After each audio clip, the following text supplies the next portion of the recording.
Ah, glorious. I love British springtime.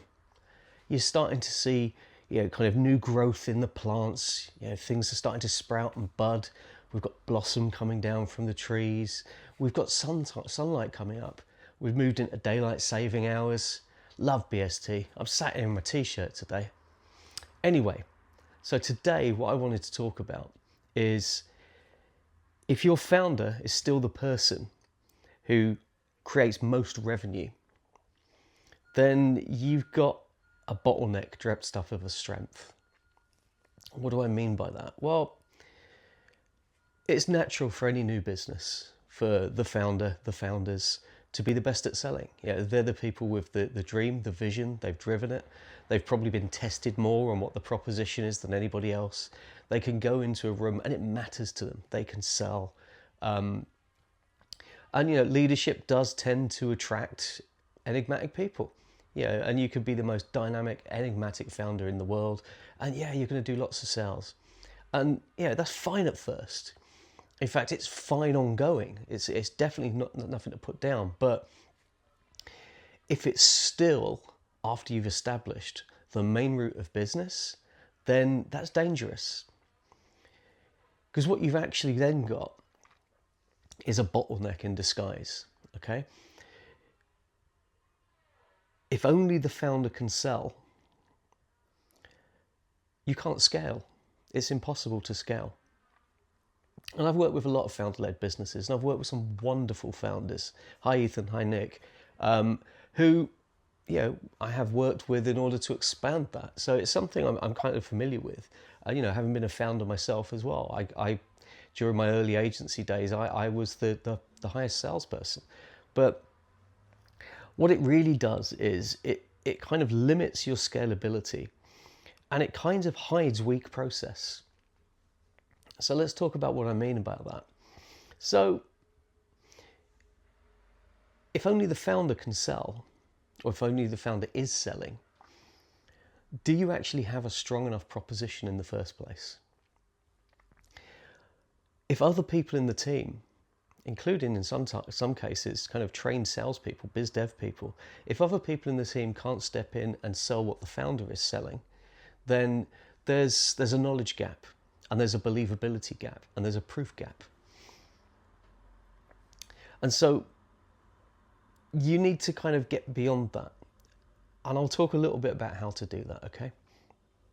So what you really need to do is take the high revenue generating founder as a huge benefit, and take them as a model for the future. What is it about them? What is it about the way that they present, their understanding of the knowledge, that gets buy-in from people that nobody else can get? This isn't about replicating them. It's not about creating an AI clone of your founder.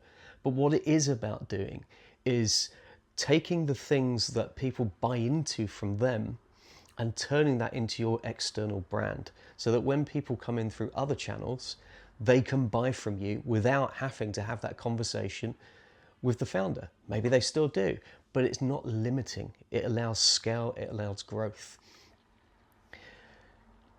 And it also allows you to kind of forecast better. So,